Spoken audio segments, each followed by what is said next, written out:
All right. I think we're live. Finally, I had the stream set up in StreamYard and somehow that disappeared. Um, but yeah, looks like we're set now. I'm really starting to get sick of technology. I was just venting about this last night that I'm ready for a revival of the flip phone. I'm ready to go back to 1990s style of computing, just with a dial-out modem, nothing fancy. I'm ready to go back to cable TV and having a cable box. I'm absolutely sick of my Apple TV and streaming apps. And just to watch a show, I need to click 14 times between different apps just to watch a show. And then I need to navigate through screens just to watch something else. I'm tired of my iPhone, and there's no alternative. I'm tired of the iPhone where I have it in my pocket, I pull it out, and it's activated voice control, or it's trying to dial 911, or it's switching between desktops, different desktops that I never use. You swipe it one way just accidentally, and then it's trying to run some automation. I'm just tired of it. I was looking at, there's that flip phone for the elderly called the Jitterbug. And I used to laugh at that because we all know how computer illiterate the elderly can be. But now I'm looking at the Jitterbug like, you know what? That's not that bad of an idea. You're not dealing with this barrage of notifications all the time. There's no way to completely get rid of notifications because certain notifications I do want, but then there are notifications that are specific to the app. Uh, Autocorrect is another thing that I'm sick of.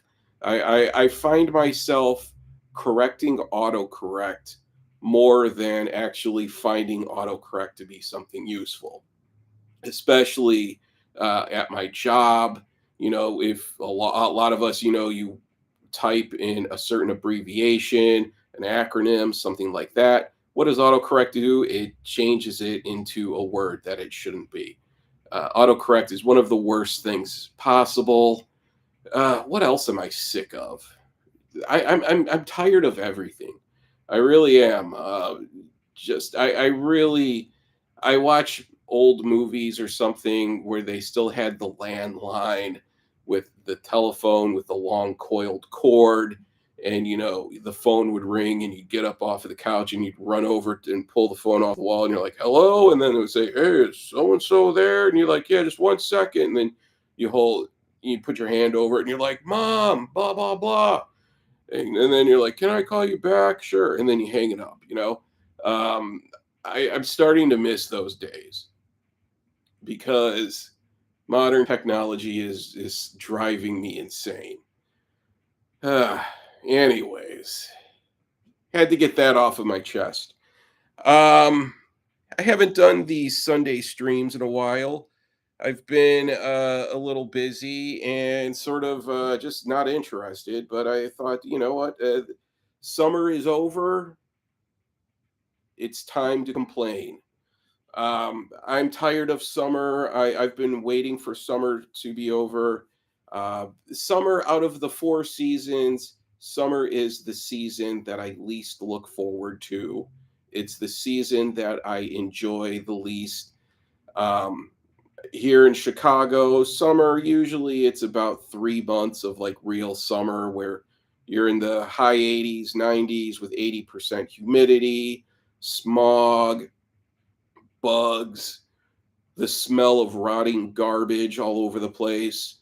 This year it's been warmer than usual. Right now we're in sort of um, there's a heat wave going on right now, and it's been in the 80s. Normally, it's like in the low 70s this time of year, and but we're right at the tail end of it. I can feel it. I know that by Tuesday, it's supposed to dip down into the 60s. And from there on and out, where it's fall, where summer is done. I'm waiting for summer. It's just summer this year has really just, and there's a lot of construction going on by where I live. And so there's summertime construction. There's the smell of rotting garbage in the summer. A couple weeks ago, I was walking down the sidewalk, 90 degrees, 80% humidity, sunlight beating down on me. I'm walking down the sidewalk. There's garbage rotting right over here. Then in front of me is a guy walking, probably about 5 feet in front of me, and he starts crop dusting. So, and I'm caught in his, chemtrail of rotten broccoli farts.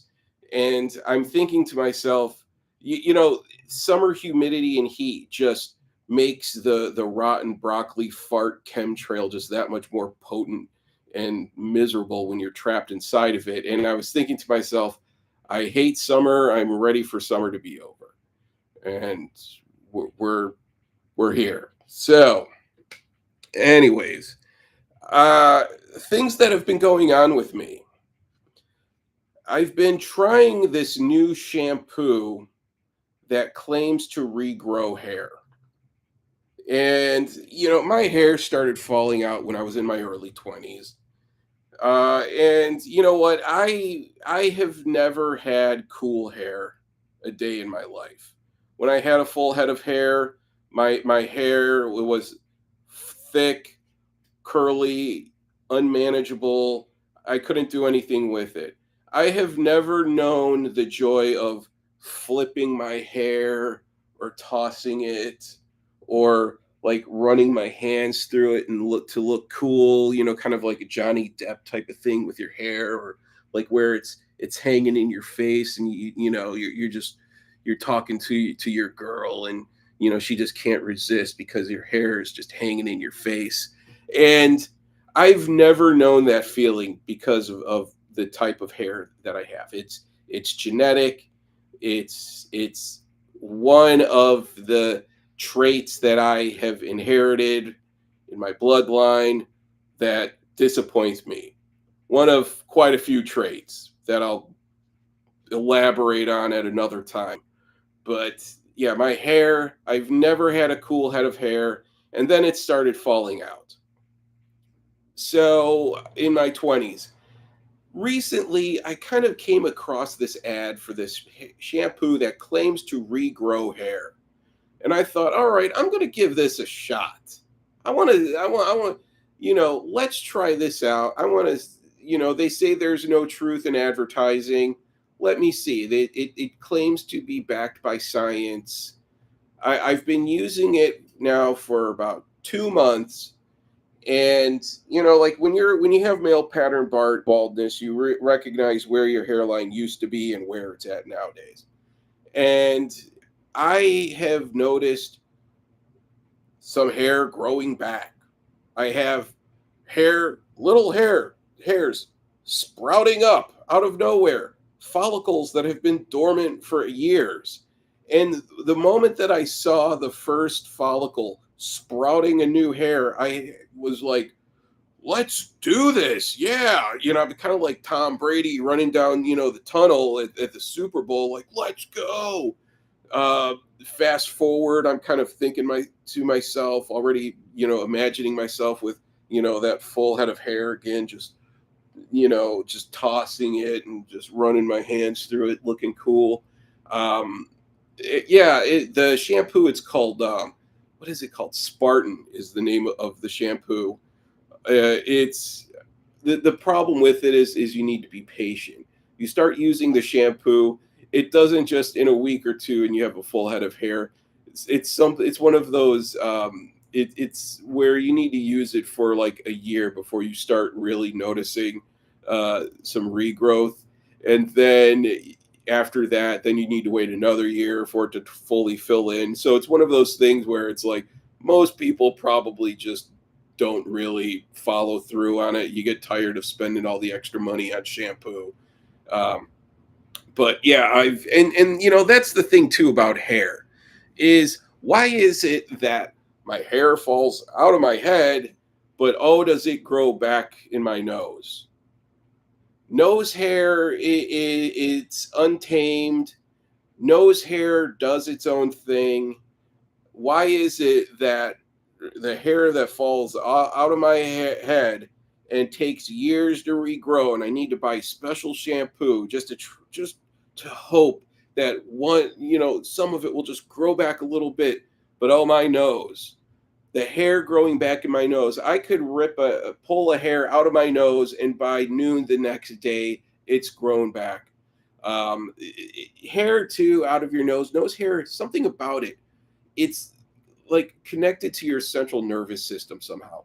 You can go and yank out a nose hair, and then you're also like tugging on, the back of your brain pretty much when you're trying to yank out the nose hair. It's nose hair. It's, we have been lied to for years. They have always told us when we were young that hair, your nose hair, it's important for filtering out impurities. It's to keep, dirt and foreign objects from going back into your brain and all of that. And they're full of crap. I'd like to see, okay, Robert F. Kennedy Jr. and your Tylenol study that you just did. Let's do a nose hair study.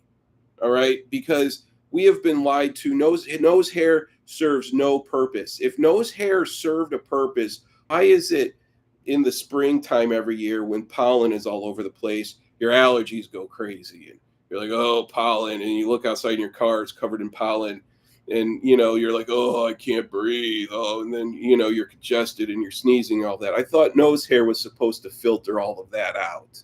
You know, uh, Dust, another thing. Why is it? You see, I have this stack of CDs and vinyl behind me. Why is it when I pull out a record that's been on my shelf for 10 years and there's dust and then I start sneezing?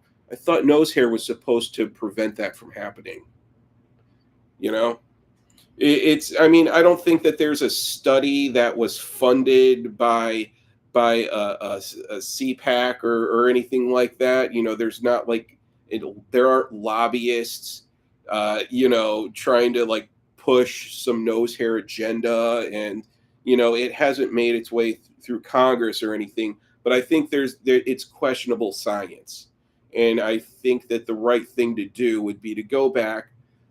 Let's examine what purpose nose hair really serves. Here's an example of, again, nose hair.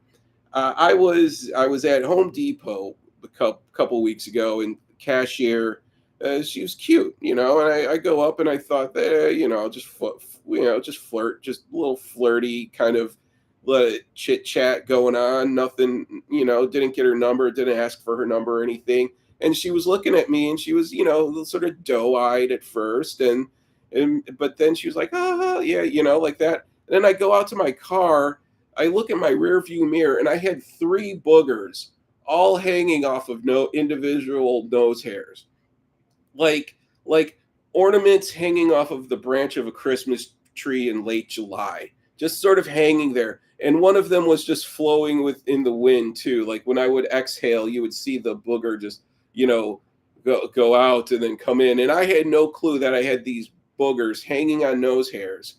Uh, just walking around with just these dried boogers hanging on my nose hairs. So yeah. Anyways, Robert F. Kennedy Jr. I want to see a study done. I want this whole hair thing debunked.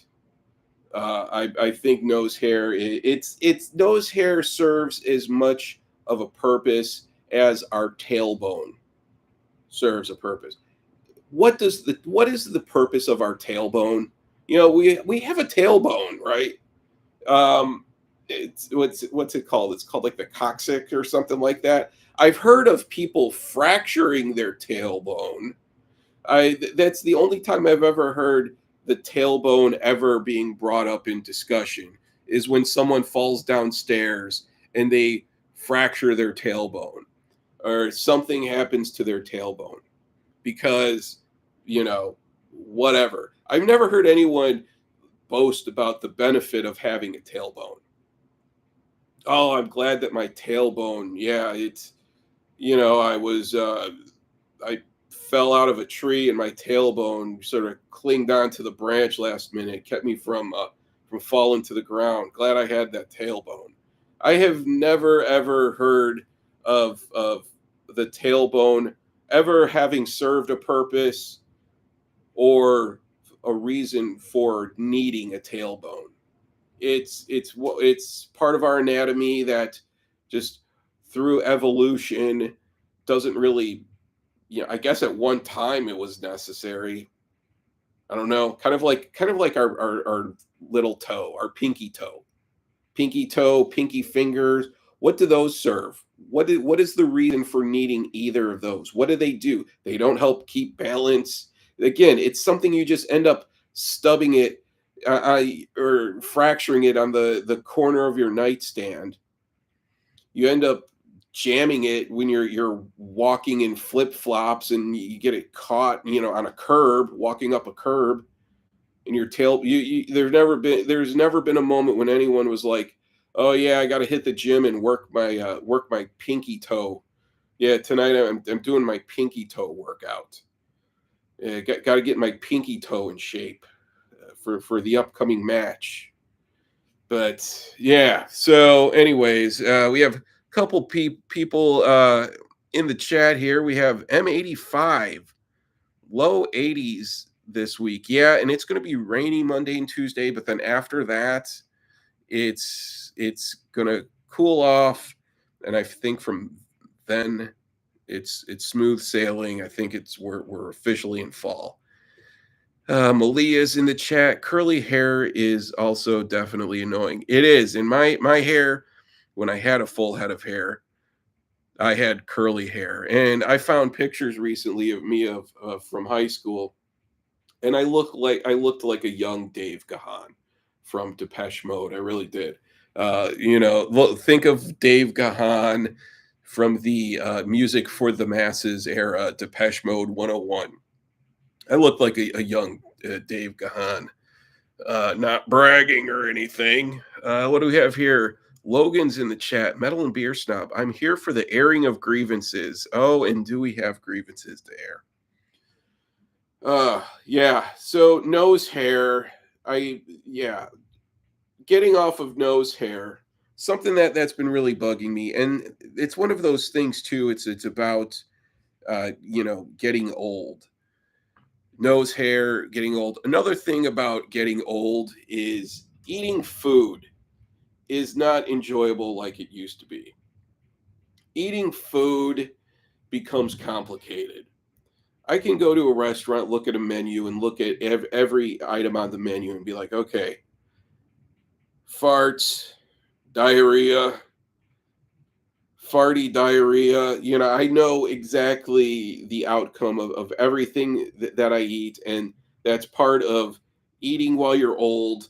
Even broccoli. I ate broccoli the other day, and I had indigestion from eating broccoli. They've been telling us for years broccoli is one of the most important foods to eat. You're always supposed to eat broccoli. I can't even eat broccoli. I mean, I can eat it, but it's painful to eat broccoli. I don't know why. What do we have here? Nose hair, getting old, hair regrowth shampoo. Um, Logan's in the chat. I have some new neighbors in town. They moved into a condo across the street. I live in a part of Chicago that was known as Boys Town, or it still is known as Boys Town, but it's East Lakeview, North Halstead area, and it's the gay part of Chicago. I'd say it's about 50% gay, 50% straight. But of the 50% that's gay, about 20% of that's really gay. Like really gay. For example, there's around the corner there's a male strip club. I think there are actually two male strip clubs, gay strip clubs. Um, and then there's also right beside one of the male strip clubs is a gay owned fried chicken place, a chicken tenders place called Willie's. And oh, the menu is just full of puns and wordplay. Their slogan is, "You know you want this meat in your mouth." So I suspect if you eat at Willie's, you should come out expecting some sort of human DNA in your food. Like it's just a given. If you eat somewhere, if you see their signage, just Google Willie's on North Halstead. Look at the signage, look at their menu, and be like, okay, yeah, there might be some DNA in your food. Who knows? But look at the place where you ate at. What'd you expect? Um, so I have these new neighbors across the street. My apartment, I'm on the top floor of this one building, and across from me is this high rise of condos. And there's a couple who enjoy making love on their patio. And it started about 2 months ago, where and they're a gay couple, two gentlemen, um, who engage in the act of lovemaking on their patio in all hours of the night and even during the day. It's quite entertaining. They're very loud. I don't even think they realize how loud they are. But also, I think the design of the buildings here really traps sound. So you can hear people cough and sneeze, and it's just unusually loud. Just imagine the sound of dudes banging each other. It's really loud. And the thing that I've learned about hearing them have sex on their patio is that I've only ever heard one of the guys, who I guess is the power bottom. I don't know if power bottom is the proper terminology that you're supposed to use. Um, but I hear sounds that are new to me. Like I haven't heard sounds like that before. Like I hear sounds that are like, oh, oh, oh, oh, ay, ay, ay, ay, ay. And it's there was one night when I was outside, and a bunch of us, and this was around 8 o'clock at night, and me and some of the neighbors and people down, and we were standing around just kind of looking at each other, and as they were having sex.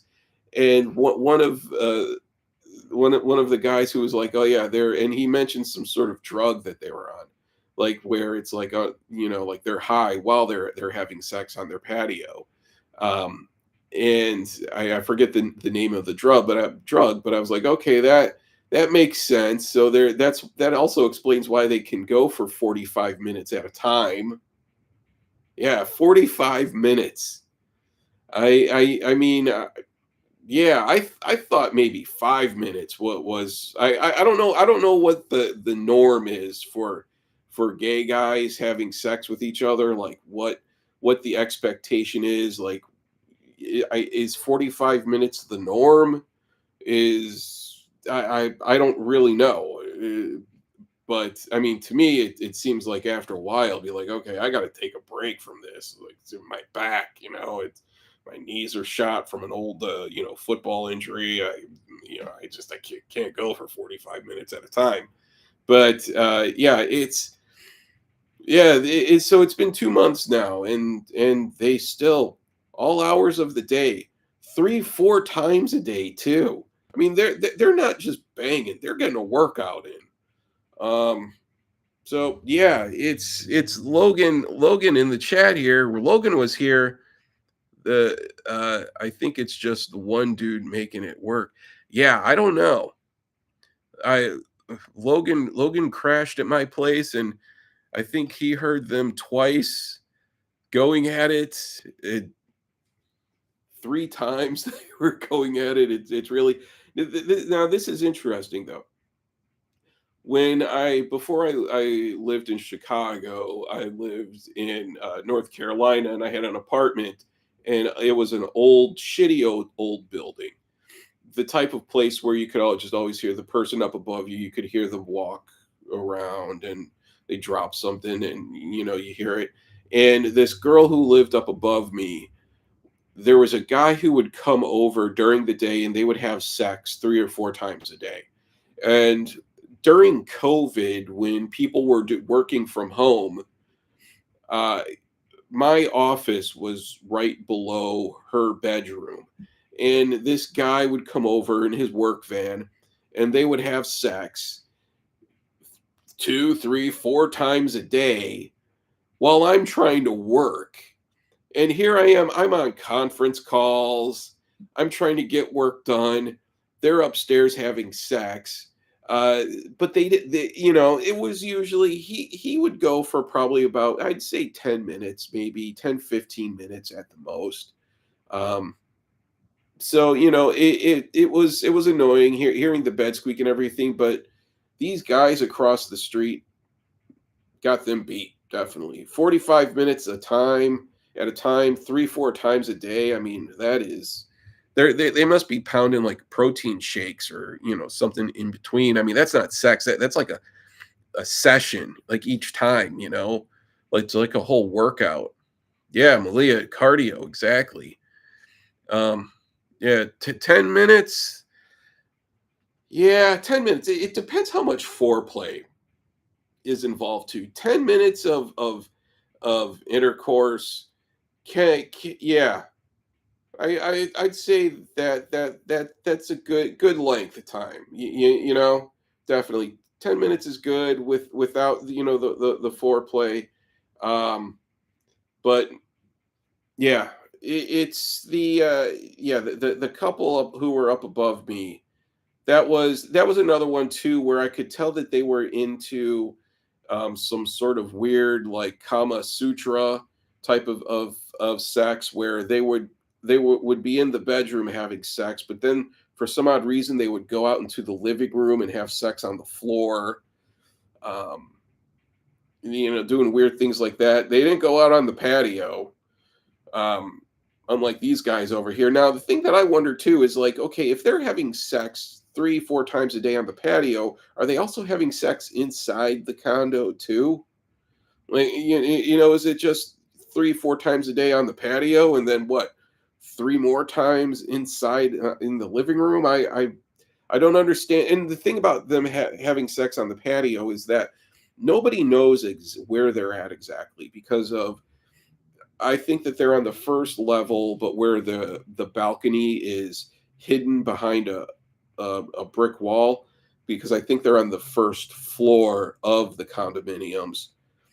But there's a gym and utility areas and stuff that make up what would be the bottom three levels. But then so technically the fourth level would be the first level of for a residence, and I think that that's where they live. But the balconies are hidden behind a brick wall, so I think that's why nobody can see them. I've gotten video of them. I have some video that I'll gladly share on my channel. It's entertaining at times too. Hearing especially the one guy, the one who is the power bottom, who's you know like he's like, oh yeah, oh. Um, it's yeah. Anywho, um, stand up. I've been going out. Fell out of stand up for a little while. Been going out hitting some more mics, working on some new material. Gonna have some stand up stuff on my channel soon. Um, some things going on with that. Digging out some old material from the past, kind of updating some of that. Going back and looking at old stand up of mine is kind of like when you go back and look at a love poem that you wrote when you were in high school and you just cringe and it's just so just corny and awkward. And that's how when I look at some of my old stand up that I wrote, I feel the same way about some of my old jokes. They're just really cringe. But yeah, so some of that's going to be coming up. Might try to record some video of some sets or something and get some of those on the channel. But yeah, um, Let me see here. Yeah, so we had some people tune in. I was just gonna drop in, kind of rant for a little bit. Um, yeah. All right. So anyone who watched, thanks for tuning in. Subscribe if you haven't, and I'll have some more some jokes and ranting and complaining coming up soon. Thanks.